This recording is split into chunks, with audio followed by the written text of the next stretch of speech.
Mae Govannen, my Elven Brothers and Sisters, and welcome to Elven Healing episode number 2. And today I'd like to introduce you to one of the most magical and wonderful healing elven medicines there are out there today, and that is the lowly plantain.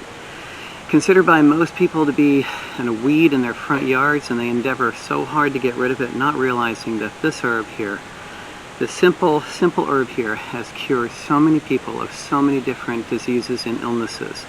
As well as major wounds, myself included, as well as my family and our patients as well. So we're going to talk about plantain today, what it does for you, and how you can use it to help save yourself and maybe save some other people's lives. All right, so again, welcome to the next episode, and let's get started.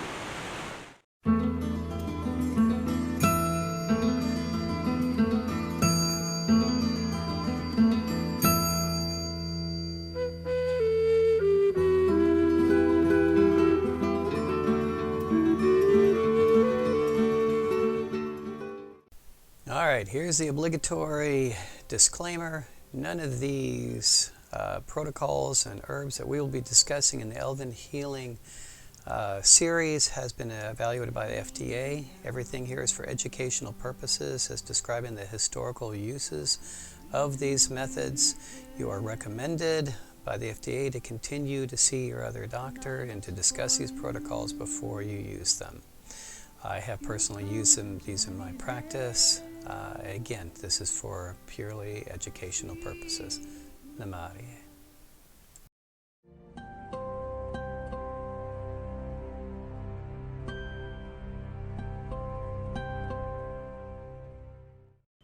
Okay, we're back. So let's go ahead and talk about, again, what I've mentioned before, one of the best plants I have ever worked with, something I learned very, very early on in my education. And that is plantain. So that is plantain. Again, I always like to go over the Latin names so that you make sure that you get the right plants. And so again, a lot of plants have very similar names, and I don't want you doing something dangerous or at best unworthy. It doesn't do anything for you, ineffective. So plantain, the Latin names, it can come under two different names, two different styles of the plant, so to speak, and that's Plantago lanceolata or Plantago major. All right.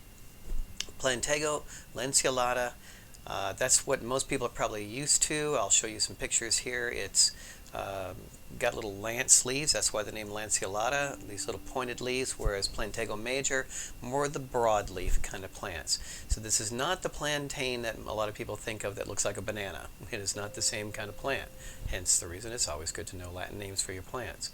Alrighty, so a little bit about plantain, and I'll tell you an interesting story at the end about what happened with me and how truly magical plant this is, a wonderful elven medicine. Alright, well, plantain is a medicinal herb with a very, very long history. It actually was used as far back as the Saxons back in ancient England, where it was included in their list of 9 sacred herbs, so even they knew that it was a sacred plant. And this goes all the way back to the 10th century. There are over 200 species of this particular plant, and some of the common ones, like I said, Plantago major and Plantago lanceolata. Plantago lanceolata, it grows a lot out here in the western part of the United States. We make a salve out of it that I'll be talking to you about here in a minute, and how to make that salve. We make it from the plants that actually grow on our land here. It's, again, very common. Most people call it a weed, but it's so far better than again, what is a weed? Simply a plant whose true abilities haven't been discovered yet. Okay, so plantains, what's so great about the plant is it contains something called a mucilage. It means it's kind of thick and gooey and sticky, and that actually does bind with the skin and helps to heal it. All right, so but that very same type of element within the plant gives it an antibacterial, antimicrobial, it's wonderful anti-inflammatory, and it's also an expectorant, helps clean out the sinuses and so forth, works in the lungs, works wonderful, great for coughing and things of that nature. Okay, so let's talk about some of the many things that it can do, and then I'll give you a neat little story at the end here. All right, some of the things it's capable of because of that expectorant. You can make a tea out of it. We usually use the leaves, but you can use the root, you can use the flowers, but the most common part that we use are the leaves itself. You can make a tea, and you can actually, it's been used traditionally to treat coughs and colds for centuries and centuries. It's been used for that. And even experimental research. So some people have actually spent the money. Some clinical trials have been done and found that it contains this immunostimulating chemicals which actually supports the immune system and anti-inflammatory actions, so it helps soothe the tissues of the body, which I personally, again, have witnessed this. All right, it also exhibits antiviral properties, very good, especially during nowadays of a disease I won't name going on right now, but wonderful antiviral properties. And again, a lot of these things I'm talking to you about have been proven within clinical trials, besides the fact that I have used them for decades and decades and used them with our patients as well. All right. So one way to use it in that way is you can actually make a cough syrup. Okay, it's what you do to make a cough syrup is you can literally simmer down a couple of ounces of the fresh leaves, and that's something I prefer to use, are the fresh leaves, nice, and you just pick them still crisp. All right, so take 2 ounces of the fresh leaves and you mix them in a couple of cups of water and you simmer it for around 10 minutes. That's really all you need. Keep the pan covered. All right, and strain and add about 3 cups. We prefer, a lot of people use sugar. I don't believe in using sugar. We will often use like agave and things of that nature, or even coconut sugar is okay, organic coconut sugar. And basically you boil it down until it becomes a syrup, and outstanding for coughs and colds and things of that nature. All right, again, same thing for bronchitis. Okay, helping because it's an expectorant. It will actually cause you to cough up the mucus, which clears the lungs a lot faster.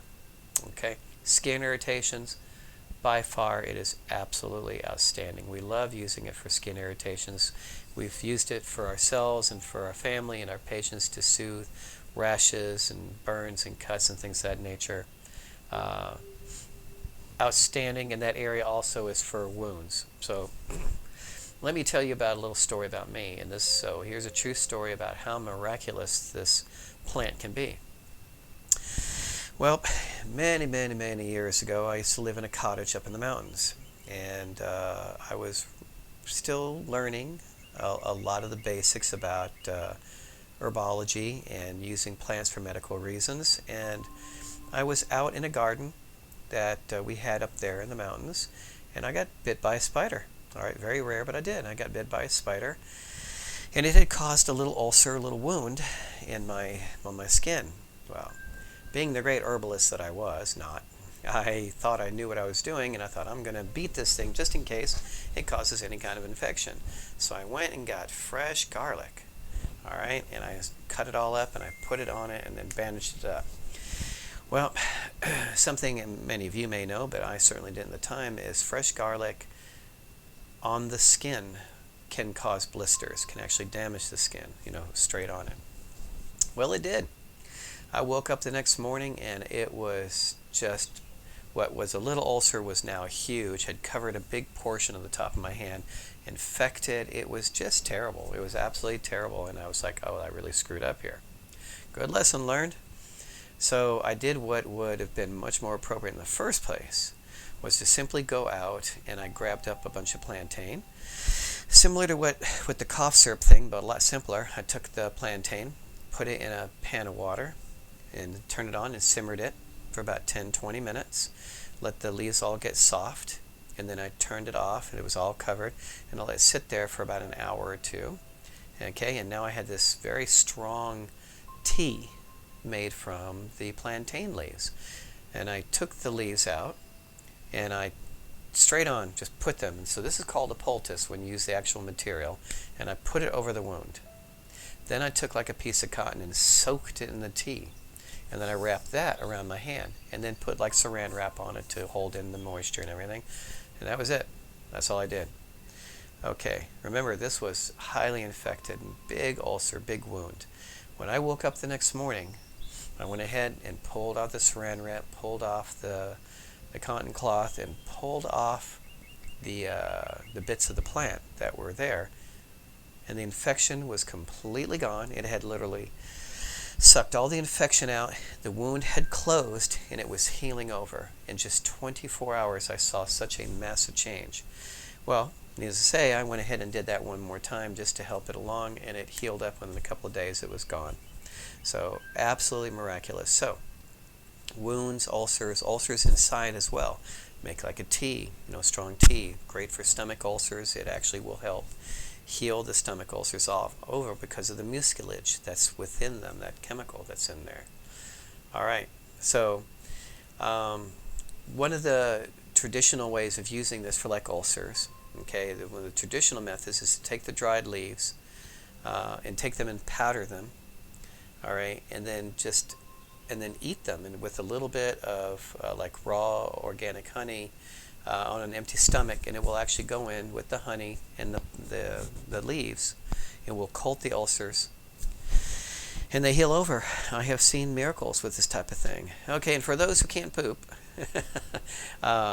plantain is also great for constipation. The seeds of the plants themselves, you can eat those, make a tea out of them, things of that nature, and it will actually help you poop, help the bowels move. It's also good for high cholesterol. I've seen it work in cases with like diabetes even. Because of the chemicals that are within it, it actually can help you control your blood sugar.